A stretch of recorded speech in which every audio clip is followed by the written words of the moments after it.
প্রিয় শিক্ষার্থী বন্ধুরা, আসসালামু আলাইকুম। আশা করি তোমরা সবাই ভালো আছো। তো আজকে আমি তোমাদের সপ্তম শ্রেণীর চতুর্থ অধ্যায়ের, তোমরা দেখতে পাচ্ছ এটা হচ্ছে স্বাস্থ্য সুরক্ষা বইয়ের ৬৬ পৃষ্ঠার যে ছকটি রয়েছে, আজকে আমি তোমাদের সেটা সমাধান করাবো।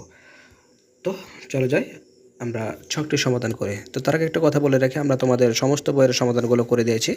তো সেই ভিডিওগুলো সবার আগে পেতে চ্যানেলটি সাবস্ক্রাইব করে আজই আমাদের সদস্য হয়ে যাও। তো চলো যাই, শুরু করি। তো প্রিয় শিক্ষার্থী, দেখতে পাচ্ছ যে সুন্দর করে তোমাদের বানিয়ে দেওয়া হয়েছে। তোমরা ঠিক এরকমভাবে বানার চেষ্টা করবে, তাহলে হয়ে যাবে ইনশাআল্লাহ। তো তোমরা দেখতে পাচ্ছ প্রতিটি কথা সুন্দর করে তোমরা লিখে নেবে। 11-19-20 হলে সমস্যা নেই, তোমরা চেষ্টা করবে তোমাদের মতো করে আঁকার। তো দেখতে পাচ্ছ যা আছে কথাগুলো তোমরা একটু লেখার চেষ্টা করবে,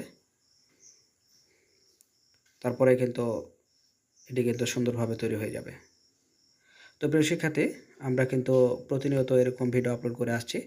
তোমরা তোমাদের প্রয়োজনীয় সকল ভিডিও পেতে চ্যানেলটি সাবস্ক্রাইব করে আজও আমাদের সদস্য হয়ে যাও। তো ভালো থেকো, আল্লাহ হাফিজ।